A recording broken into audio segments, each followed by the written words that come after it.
Alright, as you may have seen from that intro, I kinda screwed up. I found out last session that opening the menu, like this, doesn't actually pause the game. So while I was thinking the game was paused, all my colonists died, and I had no food to replace them. Yeah, that happened. So, basically the plan after that happened was I was going to sort of build myself up and get to like a similar point that I already was, and then just continue recording from there with a bit of an explanation of what happened. I ended up playing for like 3 hours or something, or 4 hours straight, just on my own world, off camera. So I've learned a lot from all that. First thing I learned is that bases don't really matter too much at the start. So I don't have to really worry about that. And one of the things I learned is that if I put the banner down, you see this green area, monsters will not spawn in this green area. So instead of just building like walls and stuff, well, you can't build doors in this game, but instead of building like this full base and everything, you can just cut like a ditch around around the edge, and then that's your defense. You just build sort of like a path, like a tower defense path, so it zigzags around, and then the monsters follow that and get shot on the way in. Another thing you might notice is different. I got a new mic, so the audio quality is a lot better, and I'm going to be using this mic to record in future instead of the headset mic that I used for my first video. First things first, I've got some beds put down. Now I just need to locate an area to start building my farms. Now, wheat is really good, and turning that into bread is really good, but to start off with, you don't get that. So we're going to make some berry farms. Whoops. And I keep forgetting the right click is to place everything. Now, berry farms can only be a maximum of 48. So let's put a berry farm there. And one of the things I learned, let's just get into Dota 2 invite. One of the things I learned that was really important is that food might be the most important resource, especially for a starting colony, because without food, your colony grows very slowly. So I'm just going to make 4 berry farms to start off with. Get my guys going. 2, 3, 4. And then I'll get 1 miner, so I need some more nails. So, I've got my food set up, and one of the things I should also do is put a crate over there. Now crates are excellent. You just stick a crate in the middle of all the farms. So where are all my farms? Alright. So you stick a crate in the middle of the farms, and then they can just return all their stuff into that crate instead of having to wander all the way over here and putting a crate down here. It's especially useful when, as I realized, when you start making the barrier and you've got like this, the massive tower defense line that I was talking about, but you've got people working outside. So like you might have foresters outside, or you might put your mine outside because you don't want people spawning. As I was working out how the banner worked and everything, I initially had my mine outside because I'm like, well, I don't want guys spawning in my base. But this whole area is like a certain amount of blocks. I think it's like 30 blocks wide or something. But it also goes underneath and above, so nothing can spawn if you build up, and nothing can spawn if you build down as well. So you could easily just stick your mine inside the green area, because nothing's going to spawn. It's a safe zone. So you could just stick the mine in there. So that's another thing I've learned. So that's what I'm going to do, and I'm just going to stick it in the corner. Now what I'm looking for, what is really important, is copper. So to get started in any world, you need a lot of copper, because copper, if we look at the recipes, you need copper for the beds, so to make more colonists, you need copper for the workbench, you need copper for everything. So that's what I'm looking for at the moment. And copper is sort of like an orangey material, so I'm looking for something a bit orangey. Okay, found some copper. Oh, so this could get a bit awkward because it's on the outside. I'm pretty deep, so I will have to no. Okay, so I'm not going to knock that out because that'll mean monsters can spawn, but monsters won't be able to spawn on this block. So if whoops, that's not the tool I want to use. I want to use the miner tool. So if I put a miner down here, So the arrow points to where the miner will stand. So the miner stands next to the block. He doesn't stand on top of the block. So that's why I'm facing that way. There's some more copper there, so I can always include that. Now this little silvery one here, that's tin. Now that's also useful at the start, because you need tin to make a furnace. And once you've got the furnace, you can start making things like, you can make bronze ingots, so you need bronze to make things like pickaxes and arrows and stuff. So that's a good starting place. So we'll eventually need some tin. Right now, we need a lot of copper. So I'll recruit a couple more colonists, build a couple more beds, even.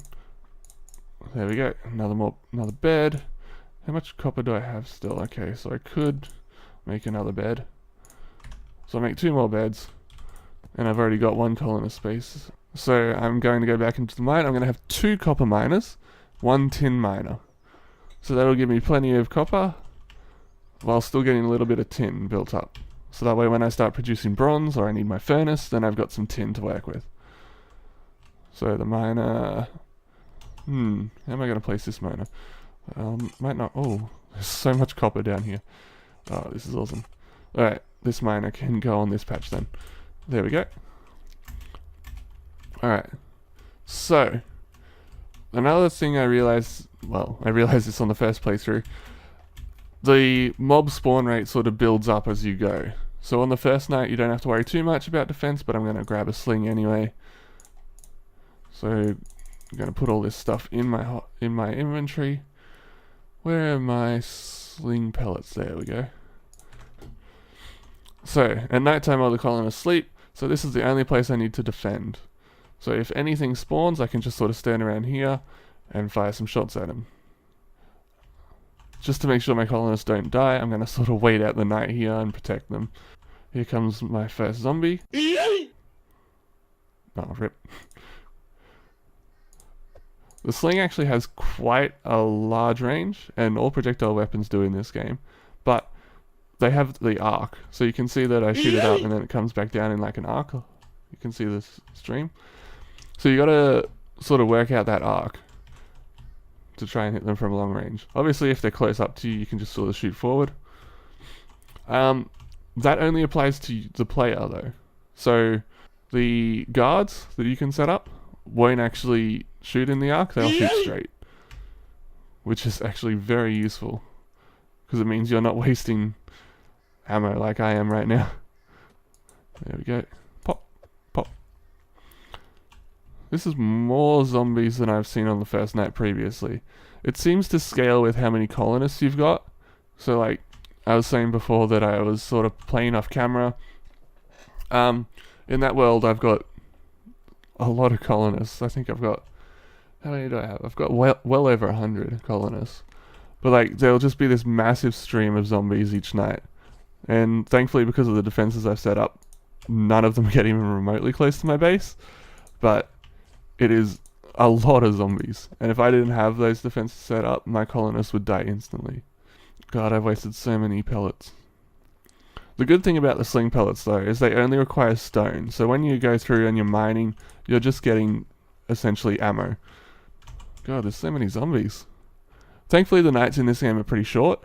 The days seem longer than the nights, which is definitely reflective of real life, or at least it is here in Australia. I think that wouldn't apply to certain countries. I know particularly countries closer to the poles, so places like Greenland or Finland or whatever would have longer days or longer nights depending on what time of year it is. But yeah, here in Australia the days are always longer than the nights regardless of what time of year it is. Awesome. It's almost daytime. So you can't really get, at the start anyway, you can't really get much done during the day, during the night, because it takes time to set up the trench that I was talking about. And the trench only needs to be 2 deep, because if it's 1, they'll just hop down and hop back up. But if it's 2 deep, they can't go down and then back up. That might be something to work on during the day now that I've set up my miners. Hopefully these berry farmers can produce enough to sustain my colony at the moment. No more zombies? Looks like I killed them all. It seems to spawn like a set amount. And then, like, even if it's still nighttime, no more will spawn. and then it'll just wait until day. The colonists get up pretty early, like the moon's just setting behind that mountain. So it's probably still setting, and the colonists tend to jump up pretty early. Sun's only just rising, and yeah, they jump up straight away. So now that I've set up miners and I've got some food production, probably a good time to start setting up that barrier. So using the banner tool, you can see the green area. Then you can actually still mine while you've got the banner tool. So I'm just going to mark out the area. Actually, no, that's stupid. I'm digging a two deep hole. Okay, so I finished digging out my trench. Now, because it's such a large area, the trench is quite a laborious process. So it takes quite a while. But it's definitely worth doing, because now the only thing left to do is build up a little tower defense path. So, if you don't know what I mean by that, basically in tower defense style games, you'll have like a path that's sort of, it depends on the game, but a lot of tower defense games you might be able to build your own path, depending on how you place your towers. And so in a lot of these games, you'll end up with paths that look something like this. So if I dig down, and it'll sort of loop around like that. So it does this sort of loop, and then it just keeps doing that loop, alright? It'll make sense once you see it, alright? If it still doesn't make sense already. So that's what I'm going to be looking at. And it's not going to be a hole like that. It's actually going to be on the top. Here we go. Alright, so our path is going to connect here. Okay? So we're going to put a guard, slinger. Nope, that's a daytime guard. That's not what we want. We want a nighttime guard. We're going to put a slinger guard here. Alright? So what's going to happen is our path is going to loop around like this. And as they're coming through, this slinger guard here is going to be able to shoot them from over here all the way through as they come through. So let's make our path. So we're going to make it come out to about here. So that's the end of our path. And then it's going to go here, here, here, and then loop back that way. Alright? So we need to cut out this middle part. Loop back this way. Come here, here, back that way. So it loops around here. So that's what we're doing at the moment. We're just cutting out a path that the mobs can follow. So we're cutting along here, because this is the edge of our path. So we can knock that out. We need this block so it loops around. So we're going to cut out the middle here. Then it's going to come down here, loop around again. And this will probably be enough for the moment at least. So it comes around here, around here, up here. And then it connects to our base. So this is the only way in. So all the zombies, regardless of which direction they spawn from, will have to follow this maze. And then they'll come in through here.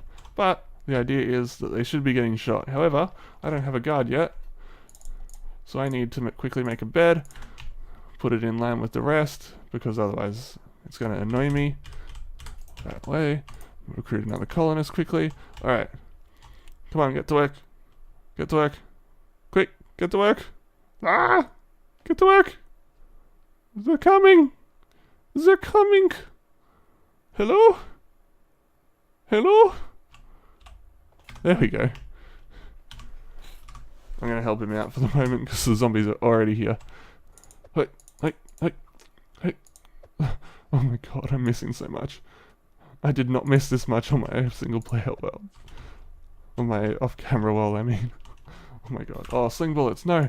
Quick, make some bullets. Oh, another thing I learned. If you hold control, it just makes a whole stack. Alright, there we go. In fact, I'm just going to pop all my stone, or most of it anyway. Give them like 500 sling pellets.